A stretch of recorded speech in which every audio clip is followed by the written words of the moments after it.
and just active in the neighborhood. Okay, great. Welcome. And it's like Jim Kaiser is still attempting to join here. No, sorry, I'm on both phone Sorry. and computer. Oh, I see. Yep. Yeah. Right. Can I remove the other one, or are you using that? My computer doesn't have camera or microphone, so I use that for the visual, whatever you're displaying on the screen. Got it. Okay, great. I'll keep that going then. Are we expecting anyone else to join us from the applicant owner side on this one? No? Okay. All right, let's go ahead and get started. I need to read through our hearing script. This is just going to cover the procedure for the hearing, and then we'll begin. So this is the August 20th, 2025 session of the zoning hearing examiner docket. Again, my name is David Sturkey. I'm the zoning hearing examiner for the city. I'll be presiding over the hearing. The case before us today is case number ZH20250068. The purpose of this hearing, and that the address on that is 1205 Dewey Avenue. The purpose of this hearing is to allow applicants and any other parties to testify and to offer and refute evidence and testimony. This hearing will follow the rules found in the zoning code and the supplemental rules of the zoning hearing examiner. All testimony and evidence that the applicant or any other party wishes to offer must be presented at this hearing. The hearing will proceed as follows. The applicant, the applicant's attorney, or the applicant's agent will first present the applicant's case.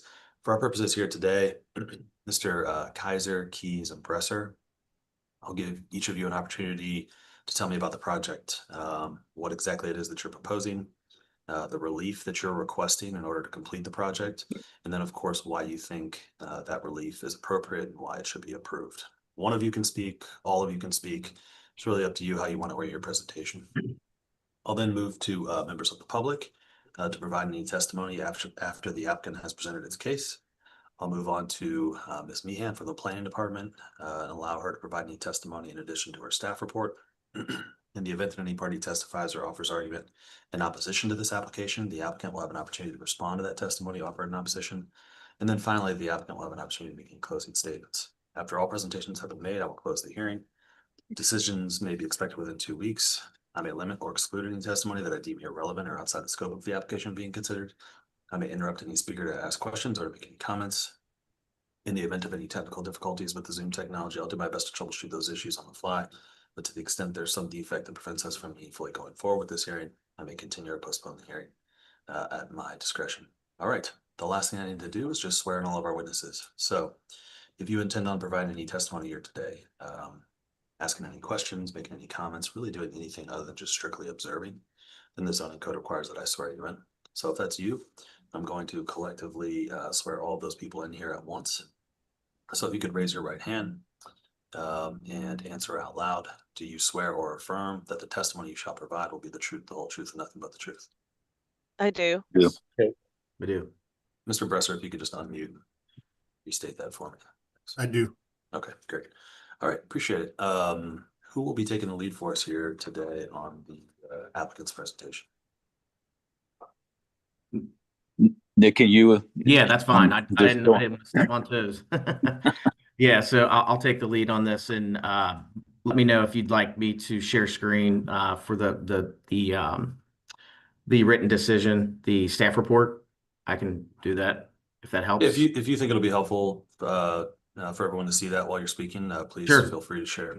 All right, I will go ahead and give me 1 second here. I'll pull this up, and if I can figure out how to use my computer. Sure. All right, perfect. Let me know if you can see. Maybe that's different. Sorry. How about this now? Does that work better? No, still nothing. Still nothing. Okay. Here, how about this? Yeah, looks like it's starting up now. Okay. All right. So just reviewing the staff report and looking at the relief that we're looking for, we were originally approved. So just backing up, the 1205 Dewey Avenue building is brand new. We just moved the Boys and Girls Club, Greater Cincinnati office and administrative component from Dalton Avenue to the second floor of this building. That will become their headquarters for the Greater Cincinnati area. Where the first floor of this building is the Teen Development Center. So on both sides of Dewey, on the east and the west side of Dewey, the east side is Shakely Center, which is K through 8. servicing those children, and then you're kind of graduating to the building that's on the left, the new building, to the Teen Development Center, and to keep that momentum with the kids. And it is serving dual purposes, though, at the second floor, being the Greater Cincinnati headquarters. We were looking for some additional wayfinding and signage to provide the public with, I guess, where we are located once you're pulling into the parking lot. So we have the approval on the Glenway side. We're not asking for any additional approvals on that side. This is actually on the north face of the building, which faces the side of residential, the side or rear of residential properties. And that's really what we're looking for today is an approval for an added 28 square foot wall sign with the building frontage being on Dewey and Glenway. This is actually just facing a parking lot. And I'll go ahead and show a picture here shortly. The second would be to basically the locational variance. So dimensional, I think we fit within the variance. The location is on the rear of the property, so there's no frontage. And then the locational variance for the additional window visual, which is, I'll just kind of run through these to give everybody an example. This is the existing approved sign that's in place or will be in place on Glenway. And this is what we're seeking approval for today, which would be this smaller sign. Let me just zoom in a little bit here. This is Dewey here. Glenway would be down in the background. This is the parking lot that sits behind the building. So on the opposite side of the building from Glenway, we're looking to add this sign showing that this is the Greater Cincinnati headquarters. And then this just being their logo to kind of help add to that wayfinding. Okay. And you're seeking approval for both the window sign and the sign that's on the brick facade there. Correct. Yes, both of these are part of that variance request. Okay. And did you say the sign? Well, could you restate the size of each of those signs?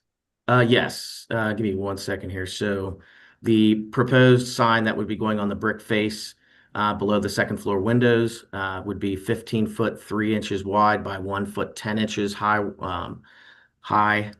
wall sign. It would be about 11 foot off the ground, and it's basically just text with a small hands logo. Okay. And then let's see if I can find some information on this. This sign here is, this is basically just on the inside of the building. We will be applying it to the glass. It's basically a semi-transparent white vinyl application.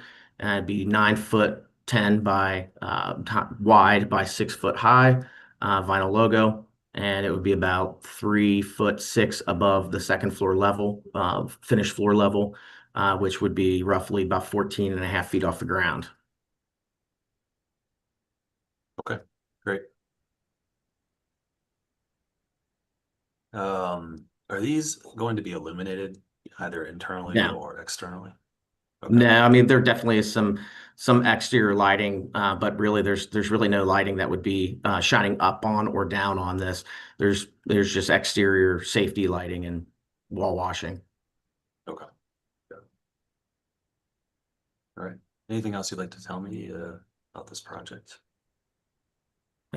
We're very excited about moving in, and we hope that the community loves what we've done with the new build. Bill, do you have anything to add? No, not really.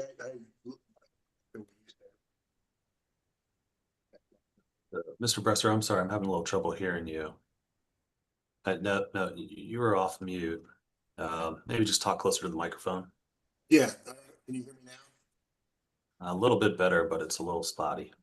Okay. Yeah, I don't have much else to add. We're just excited to be up here. Yeah. Okay, got it.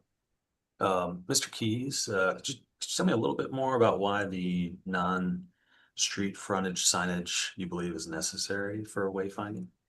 So this sign here, and let me zoom in on it real quick. This is actually showing the public that the building on the right side of Dewey, which is the K through 8 Shakely Boys and Girls Club, That is for the younger kids. This is actually relating this whole building structure on the first floor to be representative of the Youth Workforce Development Center. So it's really not the signage that relates to the second floor function. So it's kind of a dual function stacked scenario where the signage, we wanted to make sure that, Glenway is the side that we wanted, kids to know that that's where the Youth Development Center is and their parents. But if you were looking for Greater Cincinnati headquarters for Boys and Girls Club, then we wanted to add some additional wayfinding for that on the parking lot side. Got it. Okay. Two different functions, I guess. Yeah, okay. All right, I don't think I have any other questions right now. Is there anything else that anyone on the applicant owner side would like to add before we go to the public? No, sir. No? Okay. All right, let's go ahead and move over to Mr. Whitty. Mr. Whitty, did you want to add anything to the discussion here today or ask any questions? No, I was just curious as to what was going on. That's all. Okay. Do you have an understanding now of that? Yes, I do. Okay, great. All right, thanks for being here. I'll turn it over then to Ms. Meehan. Ms. Meehan, anything you'd like to add? Thank you, David. I don't really have much to add. I think Mr. Keys covered it pretty well.